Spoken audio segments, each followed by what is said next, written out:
Next was Cinderella. Cinderella. Alrighty. Cinderella, released March 4th, 1950, based in 17th century France, which we know because it was based on the story by Charles Perrault. I'm going to go ahead and get this out of the way too before I forget again. Cinderella is 19 years old in this story. Prince Charming, as revealed on French Disney, is named Henry. Of course he's Prince Henry. Yeah. And we don't know his age, but I'm assuming it's around the same age. So yeah, that's all the background information I have there. We'll talk about Cinderella, basic story plots.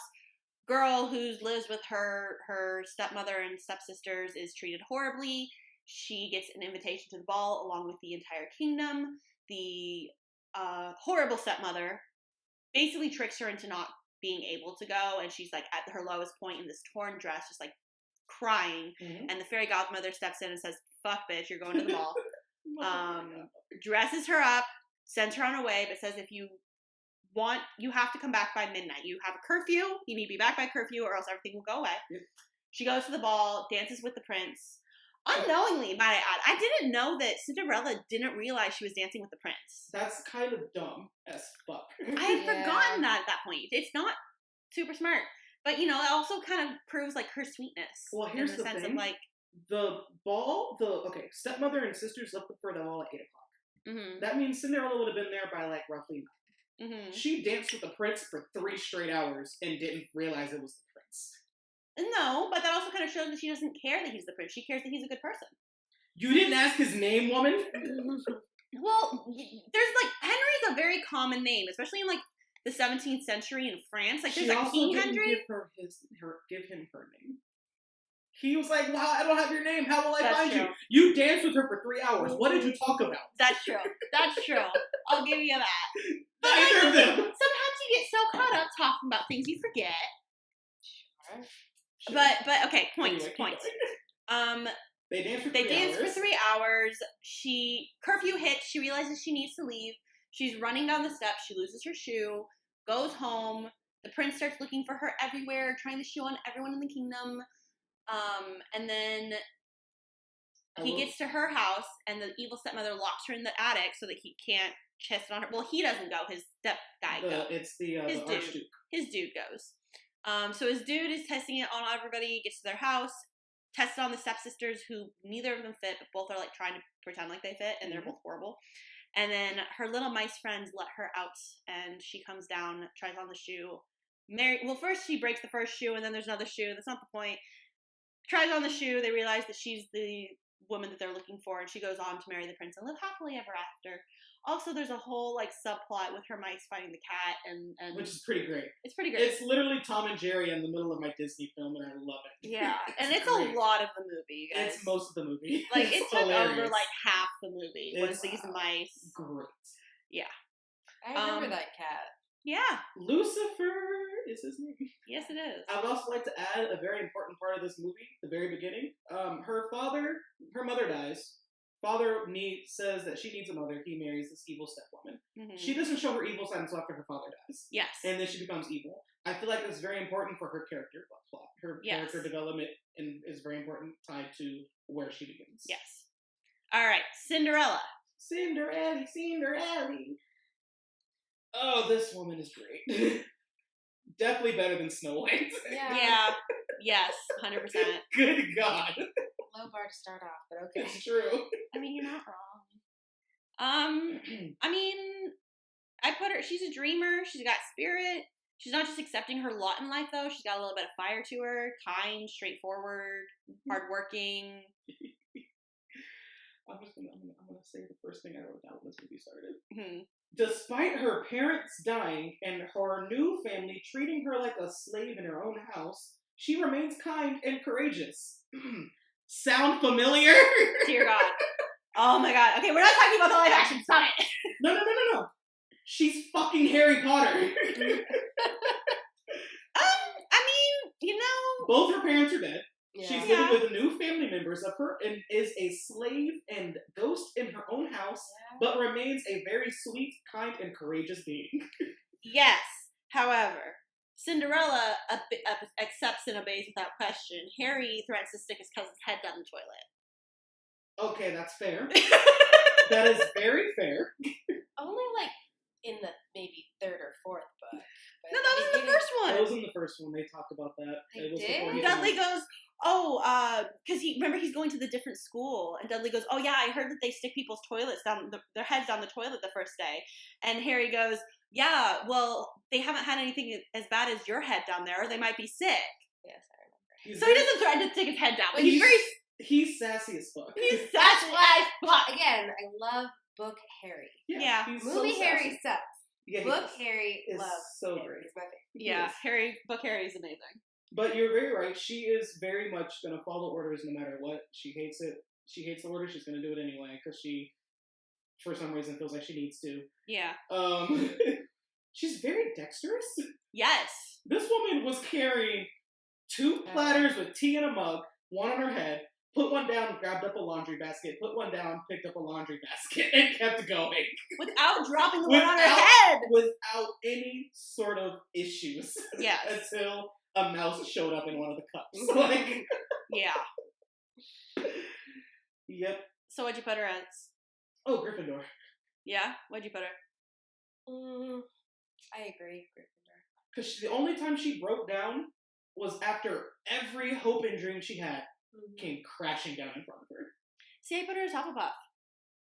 I don't know. I had her hardcore fucking Hufflepuff because she's working her ass off and she True. doesn't lash out until she feels threatened. And I feel like that's going back to that whole thing with the Badger, where like they're gonna trudge along, they're gonna do what they That's need to do. A great point. She And- is very not as brash as a Gryffindor. She's not as brash as a She's Gryffindor. an emotional, like, as a Gryffindor. She's emotional, but at the same time, I feel like a Gryffindor at the ball would have been like, fuck curfew. Hi, my name's Cinderella, marry me. Okay. And she was That's like, a good I have point. a rule that I need to follow. I need to I be have to follow this home. rule. That's a good point. That is a great point. She's She's- also very wanting peace between all the animals too. She Yeah. very much tries to get Lucifer to not eat everybody. She does. And also she didn't try to work around her stepmother telling her she couldn't go. She just kind of like accepted it until the mice came around and like made her the dress. And then she True. was all excited. And she still naively, and I'm sorry, I know it's kind of a stereotype for Hufflepuffs, but she was a little naive in the sense that she still believed her stepmother was going to allow her to go in any In any capacity. in any capacity. Sorry, yeah, no. The fact that she went downstairs like, wait, I have a dress. You said I could go if I had a dress. That is a pretty dress, girls. Yeah. Do something about that. Yeah. Not to mention, when she broke down, she cried. Gryffindor, I feel like, would have punched somebody. She did not go on the offensive.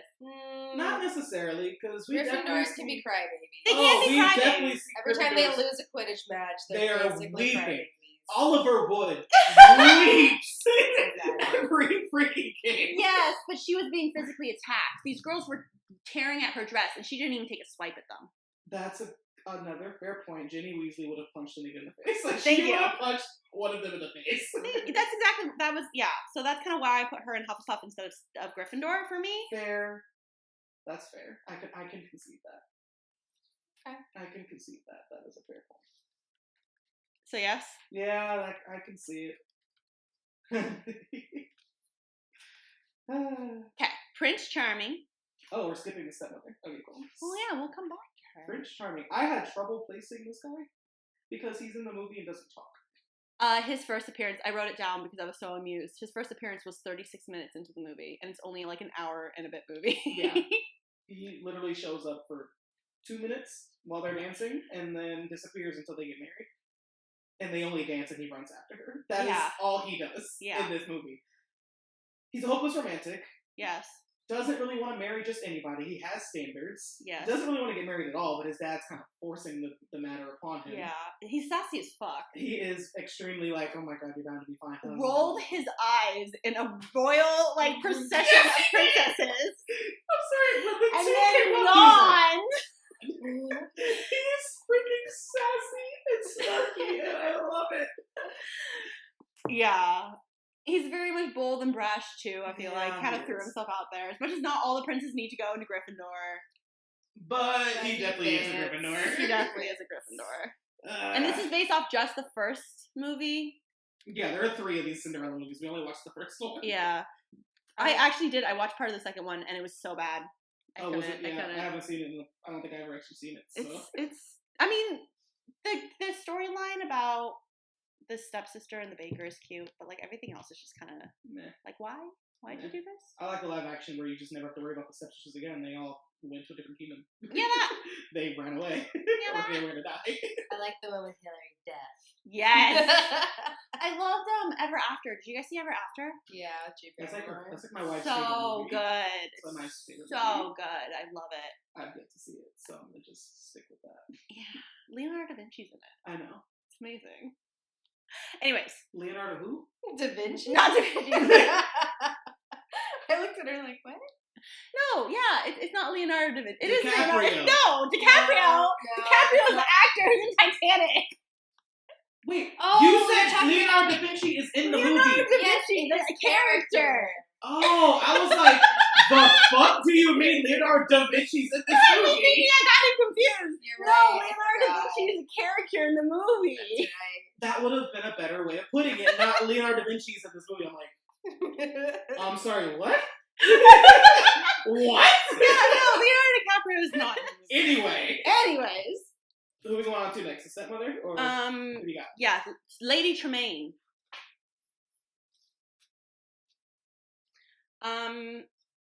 She's clever. She's scary. She's good at manipulation. Again, Highly manipulated. as much as I don't want to put all the villains in Slytherin. I did not put all the villains in Slytherin, but I definitely put her in Slytherin. Yeah, same. She was not great. Brief aside, Harry had to go home. Harry has a life and stuff to does. Boring brat. So we're bringing in our pitch hitter, Miss Hermione. The voice of reason has arrived. Also, funny enough, a Ravenclaw, so perfect. Works out. We switched out our Ravenclaw for our Ravenclaw. Love it. Alright, so where were we? We were in Cinderella. Lady Tremaine. We just got to the stepmama to end all stepmamas. Yes. She's fucking scary, man. That one bit with all the shadows and her eyes like glowing out in the dark. Like, oh, when Lucifer went into the room and like sat next to you to see his eyes there. yeah, I loved dude, it. she scares me. I loved that scene. It was amazing. Oh, you know what? I think we were saying that we would probably put her in Slytherin. Yeah. Oh, I don't like it. I don't agree with it, but I accept it. But you agree the reasoning's behind it. You know how much I don't want to. No, I know. But you kind of have to. Everybody? Because No, Slytherins are villains! I was gonna say the opposite way, but that works too. This woman is extremely jealous of Cinderella's beauty. I personally think this is my own little side. I definitely think she murdered her father. Mm. They didn't say it in the movie, but I definitely think that bitch killed him. Yeah, you know. She does, I will say, she does love her daughters. Yes. Puts her daughters above all else. That's a very Slytherin thing too, though. Like, Yes, I'm it is. gonna protect my people and fuck all the rest of you. Every single one of you. Every single one of you. She is needlessly evil to Cinderella. Yeah. Needlessly evil. So you brought up the point that she's jealous of her beauty, much like Snow White's own mother. Yes. But Lady Tremaine's jealousy goes a little bit farther than that, because she was also jealous of the love that her father had for Cinderella. Very true. That Yeah. she didn't even receive. Extremely true. Being his wife. And she's almost jealous vicariously because it seems like she's not jealous of Cinderella for herself, but more for her daughters. Oh, highly. Absolutely. Because her daughters are butt-ass fugly. From what you see in this movie... Okay, look, how they draw her daughters, they look 40. They do. They're supposed to be like 17. It's not great. It's not and they're great. untalented as well. Like, they have the whole part where they're supposed to be singing. singing. And it was so funny. But here's the thing. When they went to bow to the prince, he let a look of disgust on his face. Mm-hmm. When the Duke came to put the shoe on their feet, look, he was like when he saw them, he could not believe how ugly they were. Yeah. So while the animation can't show how bad it is, you definitely get hints throughout this movie that they are not pleasant for the eyes. I mean, they're called the ugly stepsisters. For a reason, Yeah. and it's not because of their personalities. Oh, but you know a little bit of it. Oh, it's their personalities. This is true. But yes, so the stepmother, Miss Lady Tremaine, definitely hates Cinderella because she's just better at everything than her own daughters. Yeah. She can't stand it. Yeah. She's extremely manipulative. Extremely ambitious. Extremely ambitious, extremely manipulative of anybody and everybody to get what she wants for her daughters. Yeah. Dude, Like I when love that if. I said. I said. Oh. I was like, okay, that's the point where I gave in. Because before that, I was like desperately searching for other house I tried. characteristics. I couldn't do it. That was the moment. That was Even- the moment where I went, fuck, she's a Slytherin. Yeah. Because that is some Snape-ass lining, and everything she does is Snape in a woman. I mean, you're not wrong. Because of how jealous he is of Harry, and how jealous he was of Harry's father, and how much like his father Harry is exactly what I see in her towards Cinderella. Not wrong. It's that same trope. It's the exact same trope. Love was not given to me by this person, so I automatically loathe their child. Yeah, Yeah. easily. Offspring. Because of how much they. Yeah, no, she's Snape in female form. But what I feel like the part that pissed me off the most with her, everything else I was like, you're a very abusive, manipulative woman. I get it. The part that pissed me off, 2 parts actually that pissed me off the most. The dress scene. She comes down in the most beautiful dress. From what's funny enough, the rags that her daughters didn't want, Cinderella made it work. Yes. And she even says it. That necklace brings it all together. It works. And I was like, oh shit. Because then she's a little instigator. Yeah, Yeah, she was bringing the Started- necklace to her daughter's attention because That's she knew fine, they'd you go off. And they started tearing the dress apart in a Her very dress, her hopes, her dreams. in a very gut-wrenching, tear-inducing scene. I Yeah. might add, because Cinderella is crying and pleading for them to stop. Yeah. That And was then rough. That was what's rough worse to is watch. after the ball, when stepmother finds out that Cinderella was the girl that the prince danced with, she figures it out. She's extremely smart. I will say this: she is extremely clever. Yes. She's extremely clever. She figured this out on a couple of clues. All right. And then all by how she was singing, how she was dancing, matched how she was dancing at the ball. She figured it out. Cool. Got it. I'm about to lock you in this attic. Yep. Take the key and leave you in the dark. Cinderella's cries and pleas when she is leaving hurt. Heart-wrenching. They physically hurt me the way that she was crying. Yeah. Right? I hate it, but she's a Slytherin. Fine. Yeah. Yep. I hate it. Yep. Alrighty. Speaking of which, we gotta go to the daughters. Anastasia. And Priscilla. Drusilla. Thank you. My Drusilla. favorite second P for Yeah. It's hard. It's rough. It's difficult. Something I wrote down is, are they spoiled or are they cruel? Both. I see a bit of Dudley in them. I do. do. I see And some Dudley spoiled got brats. old. And here's the thing, too, because I will say, not to bring in the second one because we're not discussing all of them, Mhm. but I will say that they were able to redeem one of the sisters. Fair. So Fair. They do that in a lot of the Cinderella stories as well. You mentioned Ever After Mhm. earlier. They do the same thing with one of the stepsisters, is they have this redeeming quality at the end. Yeah. yes, and it's usually Anastasia, whatever her name, however you say her It's name. the same name as the girl from the movie Anastasia. So Anastasia, Which is what because I know some people which say confused me when I Anastasia. first saw this. But yeah, no, it's usually Anastasia. Yep. So it's kind of that argument of, are they actually cruel or are they just spoiled rotten? Because they don't think to attack her and tear her dress until Mother points out that they have her she has their things. They are very Dudley-esque in the fact that whenever Cinderella gets anything nice, they lose all control of themselves. Exactly. For me, it's the argument between Dudley and Draco. Draco Easily. is cruel. Yes, Dudley yes. is spoiled. Yes. And Draco's also spoiled, but he goes out of his way to be cruel, and he still has redeeming characteristics and redeeming factors.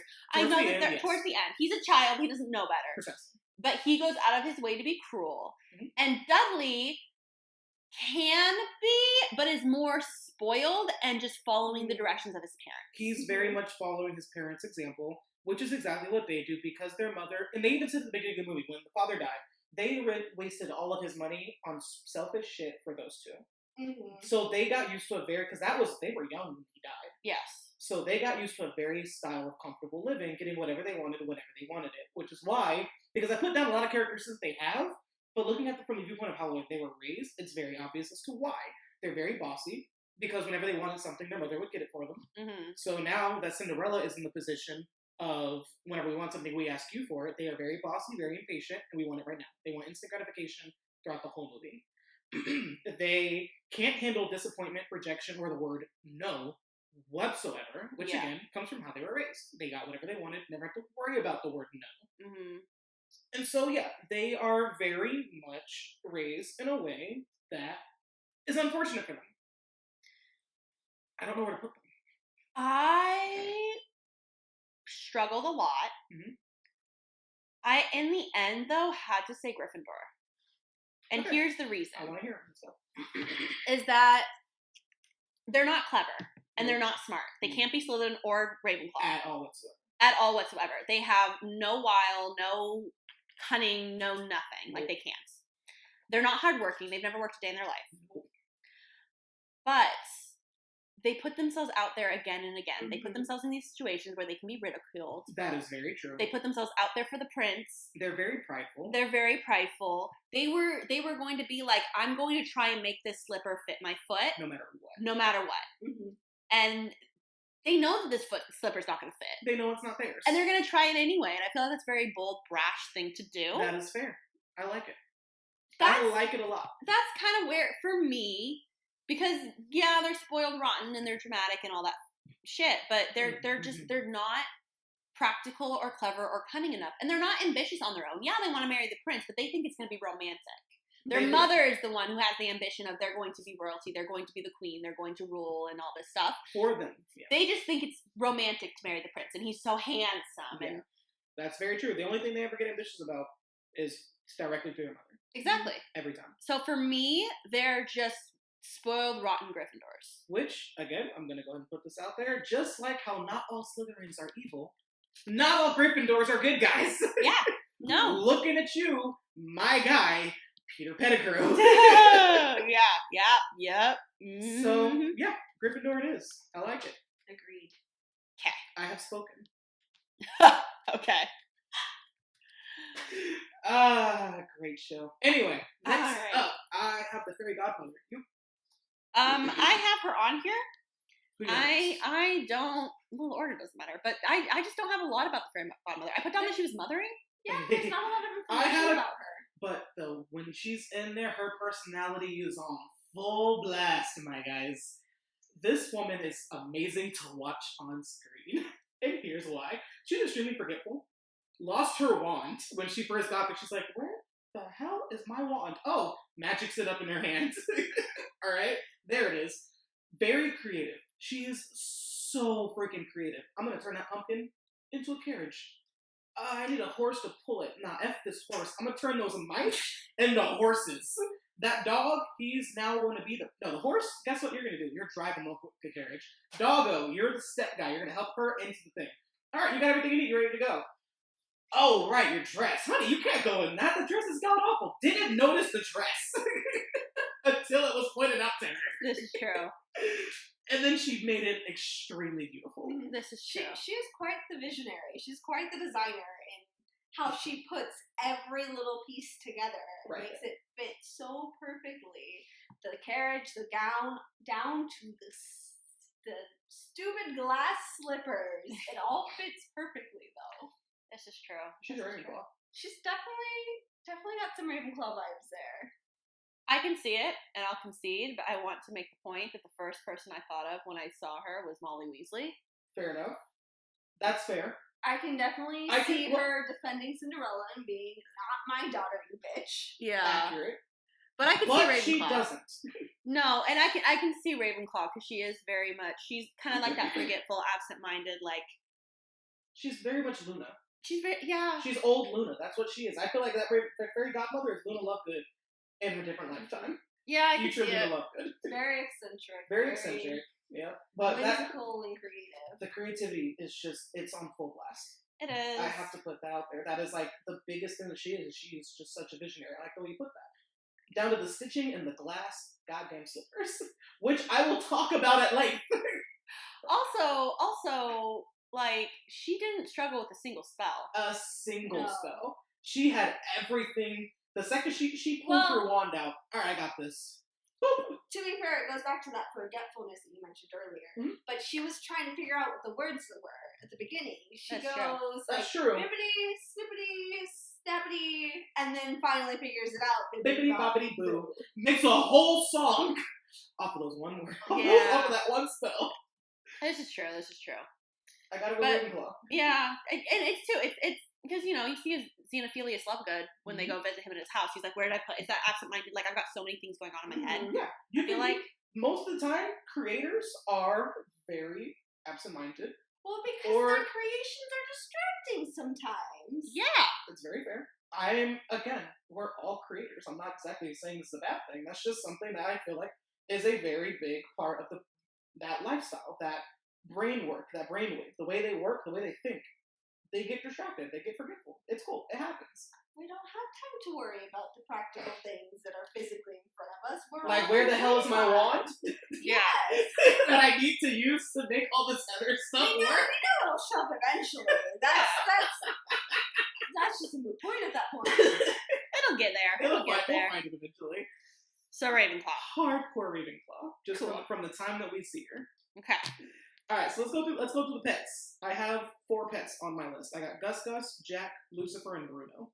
See, I didn't put down Bruno, because Bruno's barely in it. But when he is, I feel like I can tell you what he is right now. He's a Hufflepuff.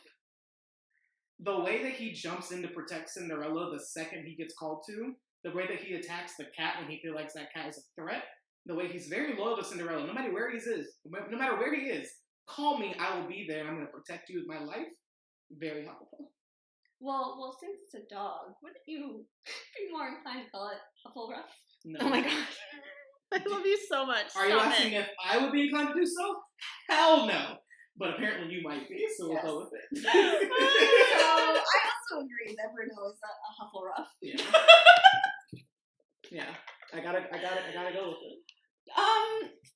You were saying all that stuff, but if you look back at the descriptions of the lions, where they're super fucking lazy and just sleep all day until they're needed. Well, but we also have to consider he's not a human. No. We have to consider the fact that he is a dog. Yeah, but not all dogs sleep all day. Most dogs do. Depends on the dog. Most dogs, when they're not with their owners, are not doing crap at home. I don't know, man. I mean, I never had a dog, I guess. But I have had many. They sleep a lot. Yeah. Then I've had many different ones. Big, small, medium. They sleep a lot. Okay, we'll send this point to the council. Moving on. Gotta go Hufflepuff on that guy. I'm for sorry. Bruno? Yeah, gotta go Hufflepuff for Bruno. I'll give you that one. He's like I said, I didn't even... Because he's very loyal and very protective. Yeah, but he's a dog. Again, you have to take into account that he's not human. Again, well, this is fair, but that's going to be a point for all of these guys. What's funny is for all 4 of them, each of them have a different house. I have them as the Hogwarts houses on all 4 of these. I mean, I don't actually. Really? I have them all in different ones. All right, what do you have for Jack? What do you got? I put him in Slytherin. I put him in Ravenclaw. I put him hella fucking Slytherin. He's super fucking clever. He's manipulating Lucifer the entire fucking time. That's a great point. He is. He's running him around in circles. He comes up with these plans. He's also very leaderish. But he's very protective of Cinderella, who's one of his people. That's true. To the point where when Cinderella's upset, he's like, this bitch, I'm a fucking, shanted bitch. That's true.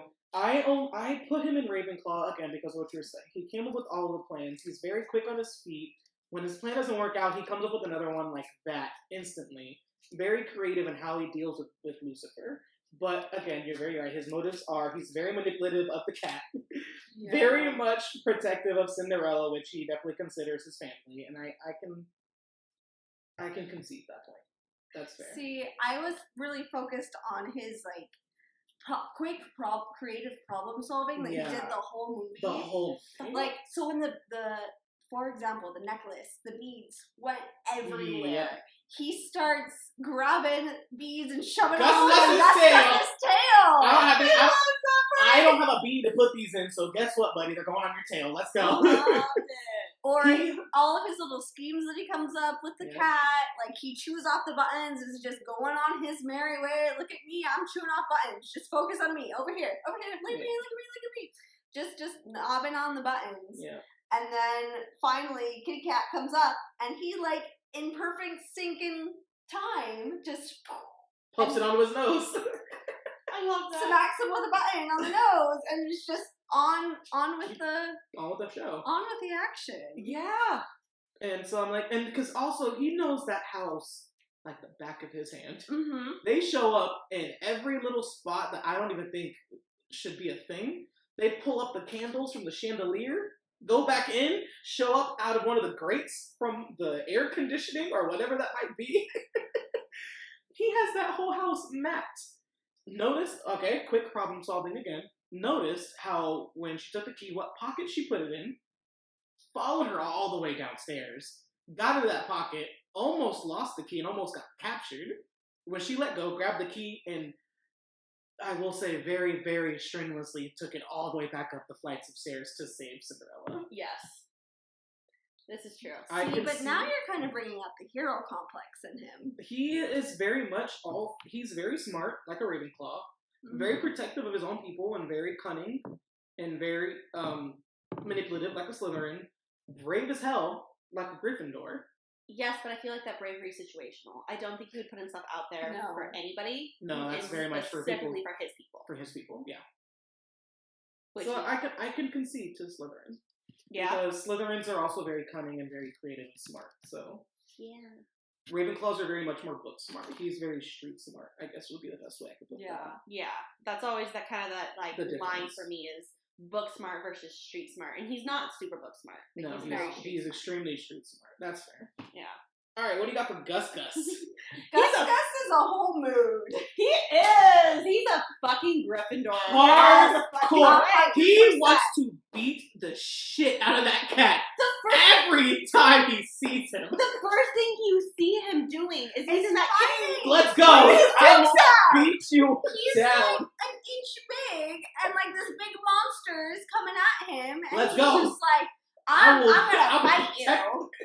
Oh, I love it. I love him. Gus is amazing, and I love him. Gus is the best. I had forgotten that he was a new mouse. Same, I did too, and I was like, you're new here. Oh, he's right. Welcome. And he just fits right in with everything that's going on. He starts fighting a chicken over a seed because the chicken tried to take it. He's like, nah, that's mine. Okay, I had a whole thing about how that whole scene is Harry jumping after the fucking letters in the middle of his living room. Oh, instead of grabbing a mountain in front of him? Mountain down, and he's over here trying to get this one that chicken's pecking at. Every time. Yep. Like, bitch! And then he's not very smart. Because of the same thing you said, Harry Potter is the dumbest person. Dude, grab one off the floor. You have a mountain. Shove them into your jacket and run. Do something else. Yeah. Also, how the hell did you become a seeker? Yeah, that. You can't catch a goddamn envelope out of a flurry of envelopes in front of you, but you can catch a freaking snitch? My guy? Yeah, that. In the same book. Yep. He goes from not catching a letter to I can catch that remember out of the air on that first time on a broom. Well, I think in the book he did catch the letter. I think it was in the movies that they showed him because they wanted to make the big dramatic scene. He finally caught one at the end. He did. And he got caught by Uncle Vernon. Yeah, but I don't think it happened like that in the book. I think in the book he just grabbed it. Did he? Okay, I don't remember. I'd have to look back. I have to check that because I haven't read the first book in a while. Yeah, it's been a minute. But good God. Yeah. My guy Gus Gus. Yeah. My guy Gus Gus is not the smartest problem solver. I love him so When much. he's trying to hold all of the seed and one of the other mouses drops it, he tries so hard, like 3 times, and just blows it all over the place. Yeah. Which, my first point was, my guy, you guys just used your tails to lift each other up those stairs. You are dexterous enough with that tail to grab a seed and keep walking. Yeah. Also, slightly dim-witted. Yeah. the proof for that I put down that I just wanted to bring up because I love it, because it made me laugh, it made me happy, was when they're surprising her with the dress and he goes, "Happy birthday!" I forgot about that. And then Jacques is just like, "No! What are you doing? Like, you dumb bitch! What are you doing?" I love it so much. And he just keeps talking when they need to shut the fuck up. Yes. Every time they're trying to be stealthy and like watch what's happening, he's like, "Oh, Cinderella did it. It's Cinderella." And Jack's like, "Shut the fuck up." Poor Jack is like, this dumb bitch. I'm like, oh my god. Yeah, I love it. Yeah. So, yeah, we're saying Gryffindor? Gryffindor. Go hardcore. Gryffindor! He was a Gryffindor the second he got on screen, but Oh, he yeah. just kind of made it worse as the movie went on. I mean, he's even in that look like red. The little red sweater, the red His t-shirt. little red crop top. He's Was it? I thought it was a red hat and the yellow Red cap. hat and yellow crop top. He's Winnie the Pooh Yeah. in mouse form. Yes. All right, I also have down Lucifer. I put down Lucifer. I have 3 notes for Lucifer. I love it. Let's go. He's a bitch. Yep. He's dramatic AF. As fuck. And I'm going to paraphrase I Am Ron, so he pulled the Ginny, which is my sister. And here I have her actual name. Fun story, when my sister was a child, she used to come into the room when she was mad at us, and she would clap really loudly, and then she'd start screaming and crying to my parents that we had hit her. Yep. And the only reason she stopped was because eventually we decided if we're going to get in trouble for hitting her, we might as well actually hit her. Yep. Oh, And started smacking her when she did it. And then she finally stopped.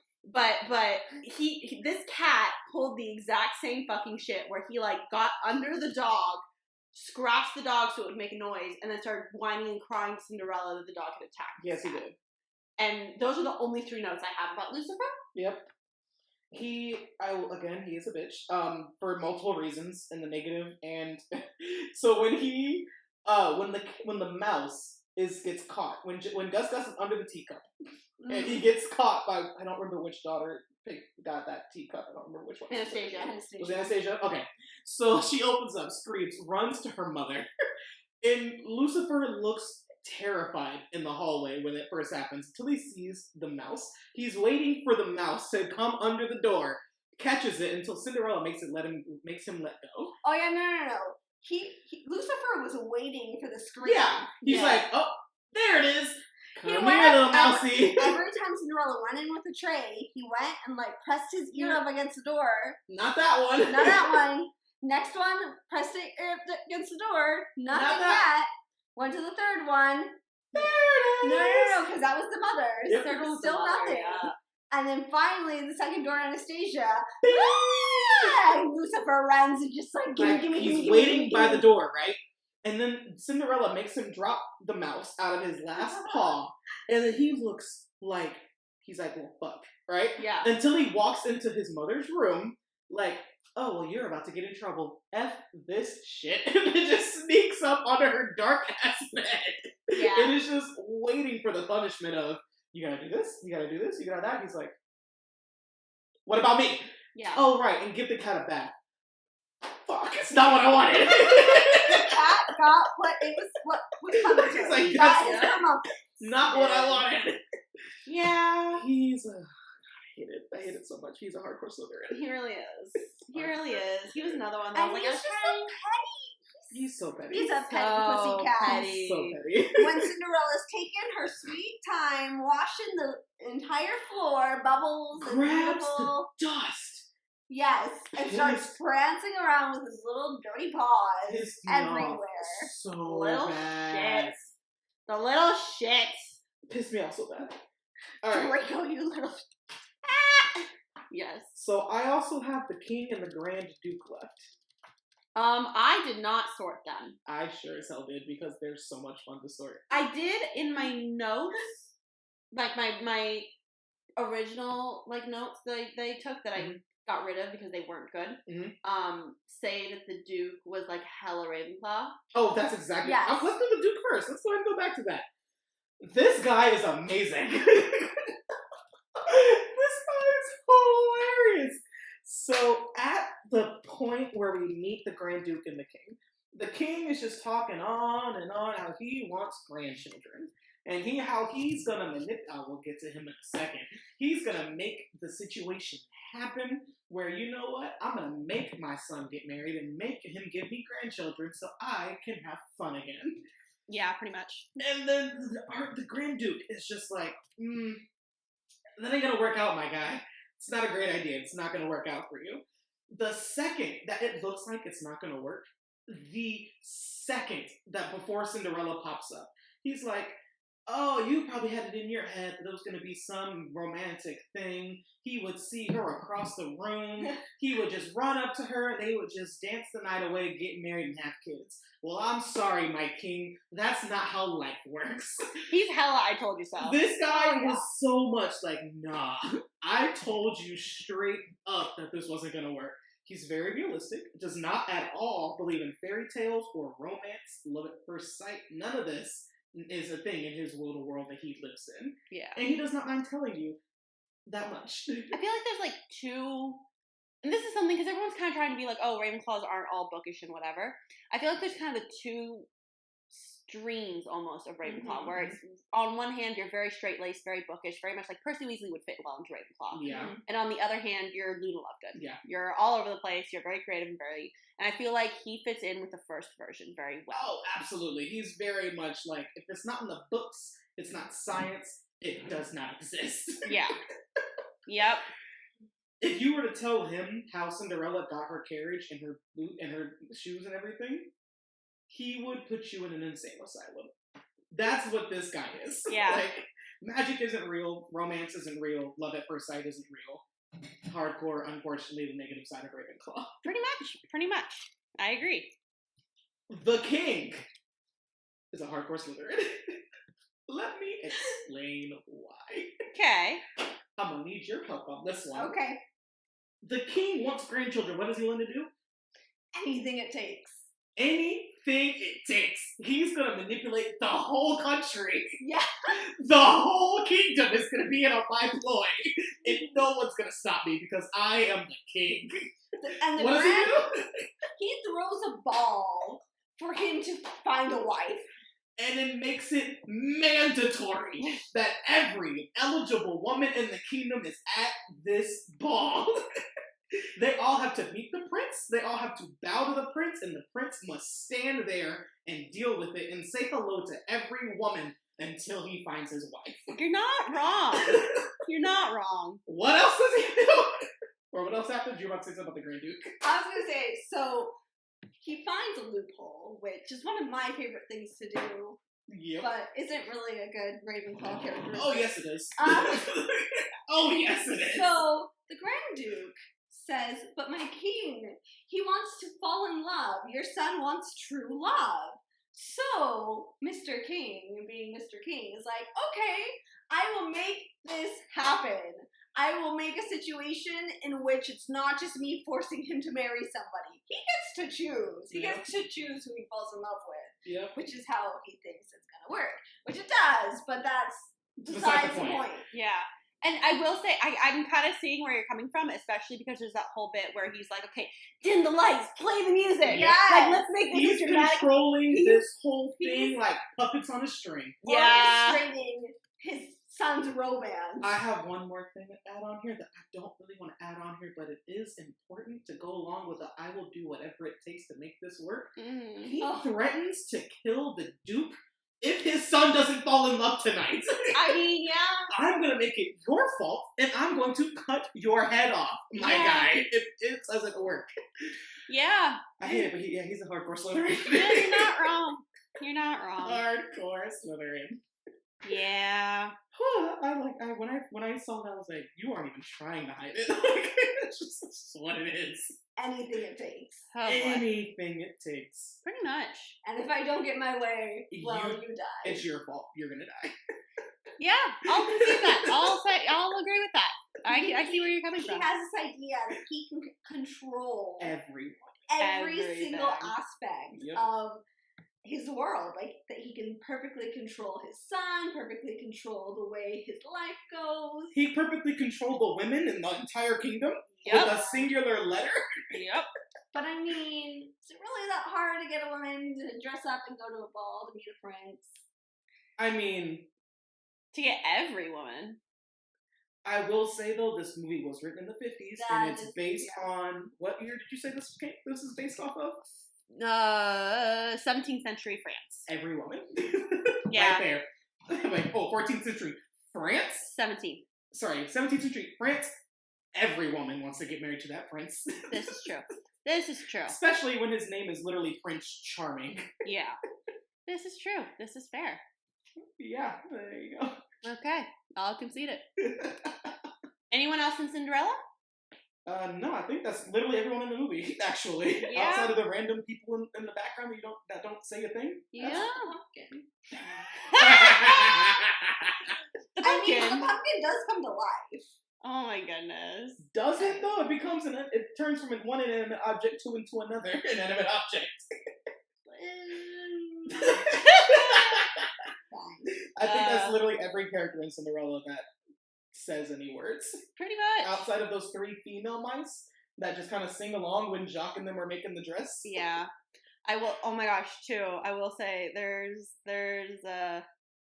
I cringed when they were singing the one song and she's just like, leave the sewing to the women! And you get the stitching! You go get the trimming. The trimmings, that's what it was. I was like, oh. I was like, oh yeah, this was in like the 50s. No, it wasn't the 50s. It was the, it was 50. It was exactly 50. Okay. Yeah.